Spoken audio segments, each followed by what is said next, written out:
দর্শক, চায়নাদের মাথায় সৃষ্টিকর্তা এত বেশি বুদ্ধি দিয়েছে যে বুদ্ধিগুলো দিয়ে ওরা এমন এমন কাজ করে যেগুলো দেখলে পুরো বিশ্বের মানুষ অবাক হয়ে যায়। তেমনি এই ভিডিওটি পুরোপুরি আপনারা দেখলে অনেকটাই অবাক হয়ে যাবেন। তারা দুর্গম এমন একটা পাহাড়ে এমন ভাবে রাস্তা নির্মাণ করেছে যেটা বিশ্বের অন্য কোনো দেশের এরকম নজির নাই। দেখুন, এটা একটা পাহাড়, সুউচ্চ পাহাড়, দেখুন নিচে কতটা নেমে গেছে, আর এই পাহাড়ের ঠিক উপর দিয়ে চিকন একটা রাস্তা করেছে। এই রাস্তার বিশেষত্ব আছে যেটা একটু পরে আমি বলছি। আগে একটু রাস্তাটা দেখিয়ে নিই যে কতটা দুর্গম আর কতটা কঠিন এই রাস্তাটা। দেখুন একদম খাড়া ভাবে উঁচুতে চলে গেছে। এই যে দেখুন এখানে একদম উঁচুতে উঠে গেছে, আবার ওইখান থেকে আবার নিচে নেমে এসেছে। এখানে একটা জায়গা আছে রেস্ট নেওয়ার জন্য। আচ্ছা, এবার আমি আপনাদেরকে খুলে বলি ব্যাপারটা। এটা হচ্ছে সিঁড়ির রাস্তা, অর্থাৎ আপনি বাইক, গাড়ি, কোনো কিছু যানবাহন নিয়ে আসতে পারবেন না। হেঁটে হেঁটে আপনাকে এই রাস্তাতে ভ্রমণ করতে হবে। মূলত ট্যুরিস্টদেরকে কেন্দ্র করে, মানে টার্গেট করে এই রাস্তাটাকে নির্মাণ করা হয়েছে জাস্ট ফর ভিউ দেখার জন্য। এই যে দেখতে পাচ্ছেন আশেপাশের যে সৌন্দর্য, সেই সৌন্দর্য একদমই মনোমুগ্ধকর, কারণ এখানে নদী রয়েছে, শহর রয়েছে, আর একদম পাহাড়ের ওপর দিয়ে এই রাস্তাটাকে নির্মাণ করেছে, যেটাতে হেঁটে যেতে হবে আপনাকে।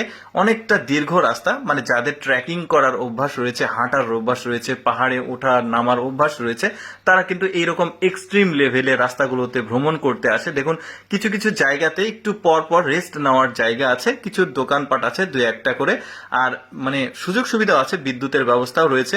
মানে দেখতে পাচ্ছেন আমার কাছে বেশ চমৎকার লেগেছে রাস্তাটা, দেখুন কি দারুণ। তবে একটা জায়গা রয়েছে সামনে, যে জায়গাতে আবার লিংক রোড আছে, মানে গাড়ি নিয়ে এসে ওইখান থেকে উঠে আবার রাস্তাটা পুরোটা ভ্রমণ করা যাবে। সেটা একটু পরে গিয়ে আপনারা দেখতে পারবেন।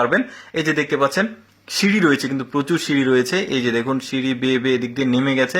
আর এই পানিটা দেখুন, এই নদীর পানিটা কি চমৎকার ব্লুইশ কালার, ভালোই লাগছে দেখতে।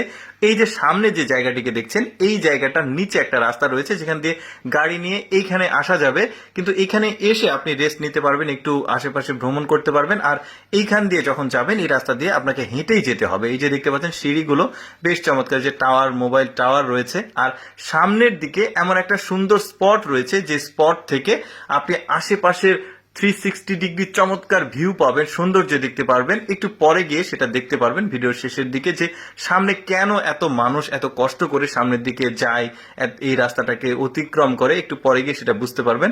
এই যে দেখুন সিঁড়িগুলো দেখা যাচ্ছে, এখানে টাওয়ারও রয়েছে। ওই যে বললাম মাঝে মাঝে কিন্তু একটু একটু করে এই যে মানে জায়গা দেখা যাচ্ছে যেখানে মানুষ ক্লান্ত হয়ে গেলে রেস্ট নিতে পারবে।